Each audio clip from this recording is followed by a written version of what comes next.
Môre, môre, môre, hoe gaan dit daar by julle? Ek hoop julle is wakker. Ek hoop julle het lekker geslaap. Is lekker om vanmôre saam met julle in die Here en sy woord te kom en voor hom te wees in sy teenwoordigheid en mag dit vir julle vanmôre groot en 'n ryk seën ook wees. 1 Korintiërs 9 wil ek vanmôre lees van vers 24 tot 27. Paulus praat hier, hy sê, weet julle nie dat atlete wat aan 'n wedloop deelneem, wel almal hardloop, maar dat net een die prys ontvang nie. Hardloop dan so, dat julle die prys kan wen. Almal wat aan 'n wedstryd deelneem, ontsê hulle self allerlei dinge. Hulle doen dit om 'n verganklike oorwinnaarskroon te verkry, maar ons 'n onverganklike. Ek hardloop dan ook, soos een wat nie van sy doel onseker is nie. Ek slaan soos 'n bokser wat nie in die lug slaan nie. En dan sê hy, maar ek oefen my liggaam en ek bring dit onder beheer, sodat ek nie ander tot die stryd oproep, maar ek self kwalifiseer nie. Ja, was dit nie mooi nie, hè? Stoei jy vanmôre dalk vir jou eie staanplek? Weet julle, dit laat my volgens so dink, ons almal is maar soos 'n plantjie, nê? Ons is almal geplant in grond wat lank reeds al vir ons voorberei is. Party van ons is geplant in 'n stukkie sagte grond en ons kan maklik ons wortels in daai grond uitskiet en daar is die gedurig water in daai grond en dit word goed gevoed. En ander van ons weer word geplant in harde grond, sommer so tussen 'n klomp klippe en ons sukkel om ons wortels deur dit te stuur. En hoe dikwels sien 'n mens nie dalk ook maar die grond waarin iemand geplant is, nê? Op die manier hoe hulle leef nie.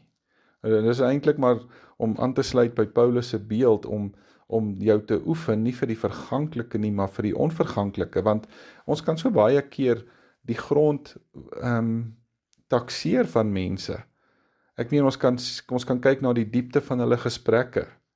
Ons kan kyk na die empatie in hulle harte, of die begrip en die deernis wat hulle het, of die wysheid en die volwassenheid waarmee hulle die lewe benader. En so baie dikwels sien ons ook dat geestelike volwasse mense, daardie mense is wat al moes gestoei het om 'n plekkie in hierdie wêreld te kry. En hulle het gesukkel om staande te bly. Soos ou Edward Waardie eendag gesê het, dis nogal vreemd dat swaar kry een van die maniere is waardeur ons leer om volwasse te word.